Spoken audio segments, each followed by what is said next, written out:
Yani birbirlerini desteklerler. Sebebi onların gücü, onların birbirleriyle olan dayanışma oldukları tefrika, gevşeklik ve de maalesef tembelliğin sonucudur.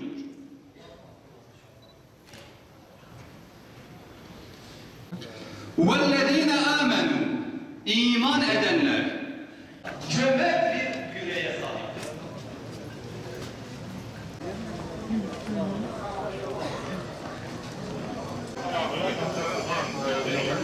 Ve silah ticaretini yüz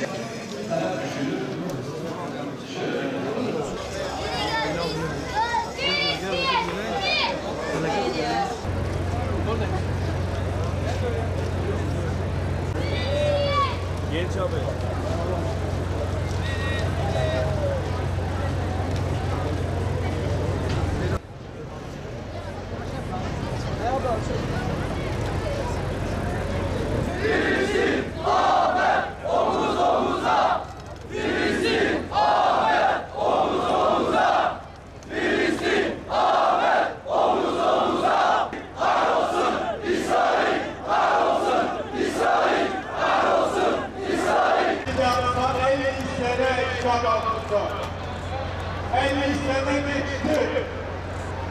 Biz mescid-i Aksa'ya gitmek için hazırız. Hiçbir devlet, hiçbir millet bekliyorlar.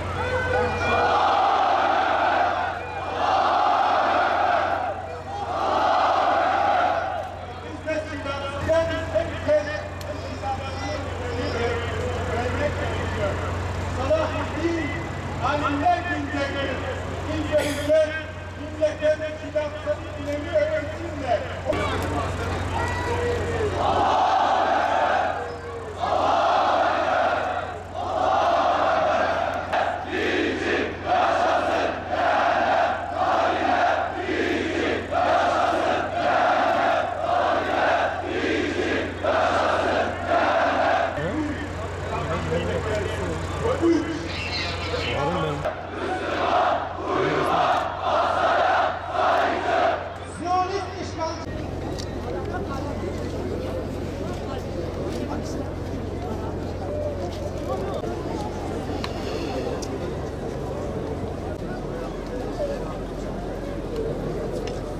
Milletin suskunluğuna bir şey diyemeyiz. Millet suskun duruyor bu konuda. Bu tür basın açıklamaları iyi gelebilir diyoruz. Bu kadar. Bütün kafir ülkelerden alıyor. Bütün Amerika olsun, İngiltere olsun ama bütün kafirler birdirler zaten. Ya Allah-u Teala onları kahru perişan etsin. Valla sadece dua ediyoruz onların için ve elimizden gel sağ olsunlar, yetiştireceğiz Allah'ın izniyle. Gidecek inşallah onlara. Ay önce Mekke'deydim. Ramazan ümresindeydim ve orada Müslümanlar yani sanki akın vardı. Eğer Müslümanlar bu kadar çoksa, eğer dinimiz bu kadar yükselmişti.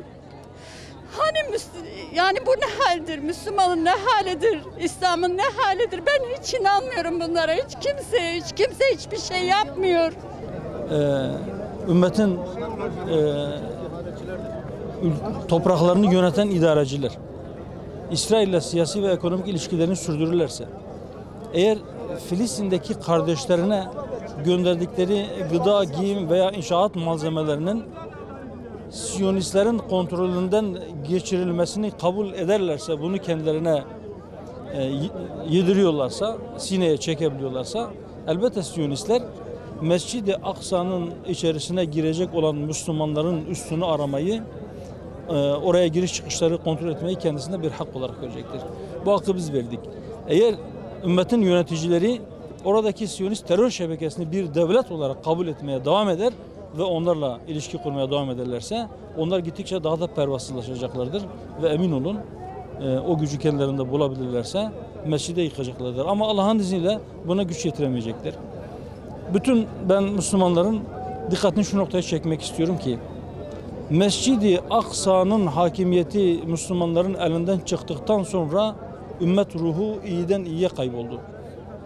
Nasıl ki bugün cuma namazında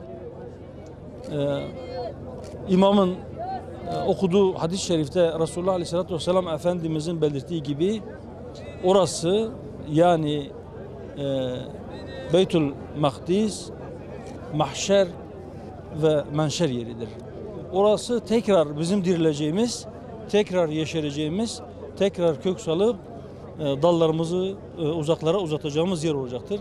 Ben öyle inanıyorum ki Müslümanlar Kudüs'ün etrafında birlik olup Kudüs yeniden özgürlüğüne kavuştururlarsa işte o gün yeniden ümmet olabileceklerdir.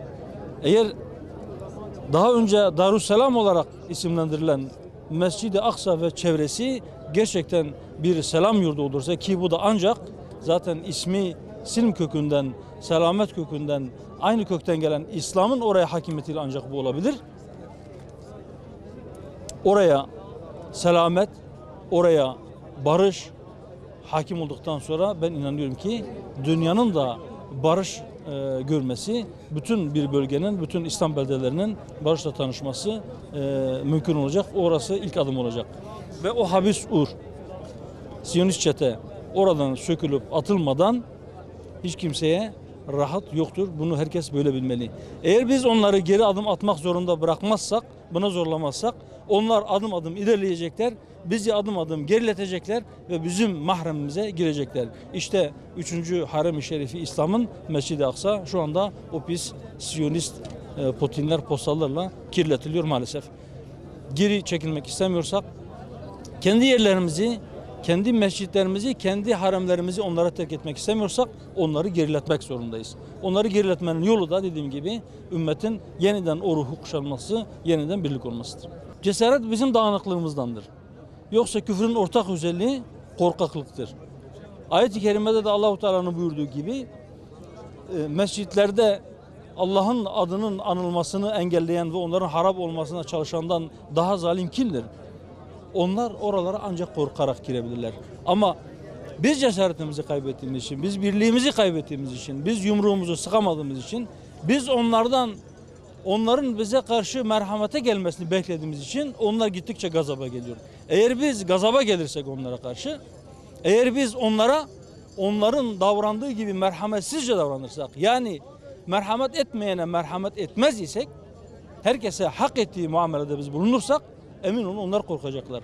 Ama onların korkması için karşılarında yeniden bir Selahaddin'in dikilmesi gerekiyor. İnşallah o Selahaddinler yola çıkmıştır. Kudüs'e varmaları inşallah çok uzun zaman almayacaktır.